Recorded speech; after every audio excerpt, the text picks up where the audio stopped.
Aujourd'hui, on plonge au cœur du rêve d'Émile Zola. C'est un roman de 1888 qui, à première vue, a tout du conte de fées, mais qui cache en réalité une profondeur psychologique assez fascinante. On va voir ensemble que c'est une histoire bien plus complexe qu'elle n'en a l'air. Parce que oui, au départ, l'intrigue ressemble pas mal à une histoire de Cendrillon. On a une jeune orpheline, un prince charmant, un amour qui semble impossible. Tous les ingrédients sont là. Sauf que Zola, lui, nous emmène beaucoup plus loin. Ici, le vrai drame, il ne se passe pas à l'extérieur. Non, il se joue entièrement à l'intérieur de son héroïne. Toute l'histoire est construite autour de ses sentiments et de ses conflits intérieurs. Alors, pour décortiquer cette œuvre, voilà le parcours que je propose. On va d'abord explorer ce qui en fait un conte de fées si particulier, un peu sombre. Ensuite, on fera la connaissance de l'héroïne, Angélique, une jeune fille littéralement dévorée par ses rêves. On verra comment elle se retrouve face à un choix cornélien, jusqu'à l'accomplissement de son rêve, et on terminera avec sa conclusion qui est à la fois un triomphe et une immense tragédie. Allez, on commence. On entre dans ce conte de fées vraiment à part. Et pour bien comprendre ce qui le rend unique, il y a une clé de lecture essentielle. Il faut savoir que Zola l'a conçu comme un roman psychologique. Alors, un roman psychologique, qu'est-ce que ça veut dire concrètement? Eh bien, ça signifie que ce qui compte le plus, ce n'est pas tant ce qui arrive au personnage, mais plutôt ce qu'ils ressentent. Toute l'action, tout le suspense, tout est guidé par leurs émotions, leurs désirs, leurs angoisses. C'est un véritable voyage au plus profond de l'âme humaine. Et au centre de ce voyage, il y a elle, notre héroïne, Angélique. C'est vraiment à travers son regard, son cœur, que toute l'histoire prend son sens. D'un point de vue extérieur, Angélique a tout de la jeune fille parfaite. Elle est décrite comme d'une beauté pure, innocente, charmante, vertueuse. Elle a été élevée par un couple de brodeurs très croyants, les Hubert, donc elle incarne vraiment la piété, la pureté. On dirait presque une sainte sortie d'une image pieuse.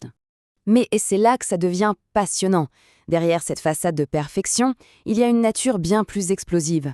Angélique est aussi capable de colère folle, elle a un esprit de révolte.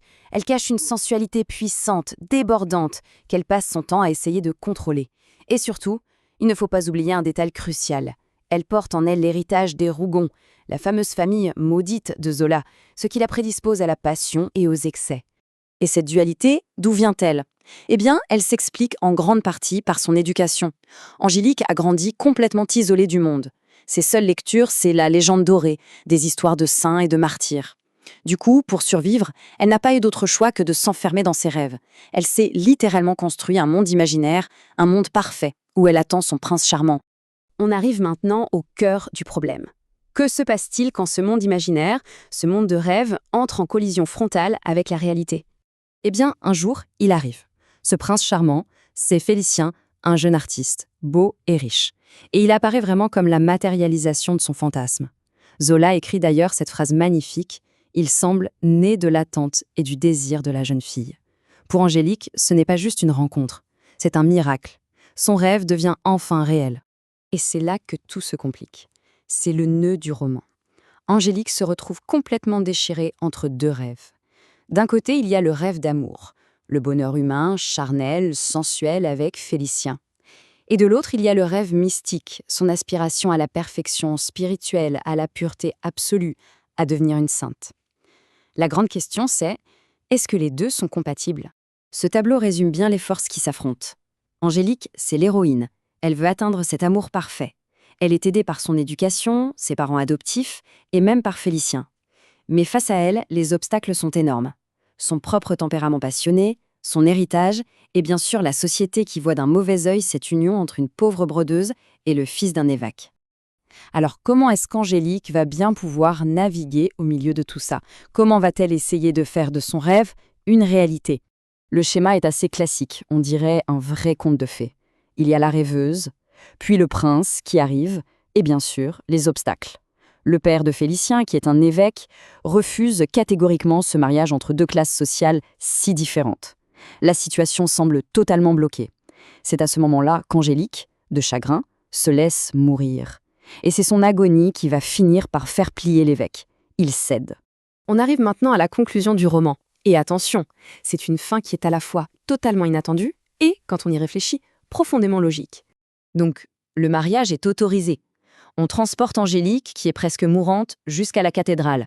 Son rêve d'amour, son bonheur terrestre avec son prince, tout ça semble enfin sur le point de se réaliser.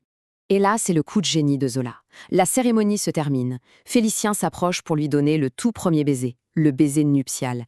Et à l'instant précis où ses lèvres touchent les siennes, Angélique meurt. Le contact physique, l'accomplissement de l'amour charnel, la foudroie.